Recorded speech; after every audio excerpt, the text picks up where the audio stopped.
Pronto. Tá gravando? Tá gravando? Tá. Então, pra cumprir o desafio aí que me foi feito por Caio, meu brother, meu amigo, e por Davi, gravar um vídeo, né, e falar o motivo pelo qual eu não me envergonho do Evangelho. Então, para cumprir esse desafio, eu quero falar porque eu não me envergonho das boas notícias. O Evangelho são as boas notícias. E eu não me envergonho de forma alguma dessas boas novas, porque eu sei de onde Deus ele me tirou, eu sei do que Ele me livrou, e aonde Ele me trouxe e aonde Ele vai me levar. E para falar sobre isso, a passagem da Bíblia que veio no meu coração se encontra lá no Evangelho de São Lucas, no capítulo 15, que é uma história que o Senhor Jesus contou, uma parábola que Ele contou, e que essa parábola eu sempre que a leio e sempre que lembro dela, eu me coloco nessa história, e é como se eu estivesse vendo também a história da humanidade, né? Que é a parábola do filho pródigo, que diz que um pai ele tinha 2 filhos, e o filho mais moço ele chegou para o pai, pediu a parte dele da herança e viajou para uma terra distante.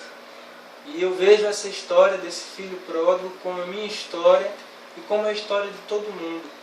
De um pai que tinha um filho e que ele pediu ao pai parte da sua herança e viajou para uma terra distante, foi para longe do pai.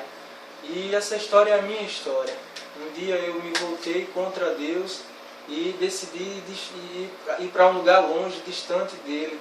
E a humanidade ela também tomou essa decisão de se rebelar contra o seu pai, contra o seu Criador e de partir para longe dele. Mas Jesus, ele contando essa história, ele disse que o filho pródigo ele viajou para uma terra distante e lá desperdiçou os seus bens com tudo que ele tinha direito. Mas aconteceu que veio uma grande escassez de alimentos sobre aquela terra e aquele jovem ficou sem como se manter. E a Bíblia diz que ele foi pedir ajuda a um dos moradores daquela terra que mandou ele cuidar dos porcos. E Jesus conta que lá esse filho pródigo, esse jovem cuidando dos porcos, ele desejava comer a comida que os porcos comiam, mas ninguém dava a ele. E a Bíblia fala, e essa é a parte que mais me toca, e a parte que eu me vejo, a Bíblia fala que ele caindo em si, existe um momento na vida do homem que ele vai cair em si, e a Bíblia diz que ele caindo em si, ele disse: pequei contra os céus e contra o meu Pai. Não sou mais digno de ser chamado filho dele, eu me colocarei de volta a caminho de casa e pedirei que ele deixe que eu seja apenas um dos seus empregados. E essa questão de cair em si aconteceu comigo quando alguém me falou do Evangelho, das boas notícias, de que existia um Deus que me amava e que tinha um plano para mim, e eu caí em si e decidi me colocar a caminho de volta para casa. E esse caminho de volta para casa é Jesus. E eu me coloquei nesse caminho, voltei para a casa do meu pai. E como diz na Bíblia, quando esse jovem ia se aproximando, ainda caminho para casa, que o pai viu ele, correu, o abraçou e o beijou. E eu vejo esse filho como eu e vejo esse pai como Deus. Vejo esse filho pródigo como seres humanos, como humanidade. E esse pai como Deus, que mesmo a gente tendo saído e abandonado e gastado tudo aquilo que Ele nos deu, gastado a nossa vida, nossos dons, nossos talentos no mundo, mas chega uma hora que a gente sente uma fome. A Bíblia fala que na escassez de alimentos, ele não tinha como suprir a sua fome, e o homem tem uma fome no seu coração que só Deus pode suprir, que só o Pai Celeste pode preencher. E esse filho decidiu se colocar a caminho e voltar para casa. E esse caminho é Jesus, é o caminho que leva ao Pai. Ele disse: ninguém vem a Deus a não ser por mim, eu sou o caminho, a verdade e a vida. Esse caminho nós devemos nos colocar nele.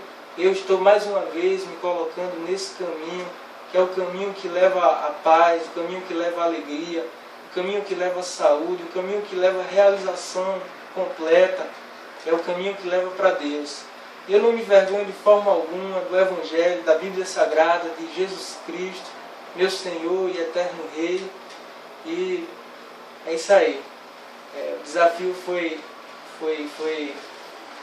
aquilo que me foi desafiado, eu cumpri, e quero desafiar a minha namorada que está gravando a cena, gravar o vídeo dela também.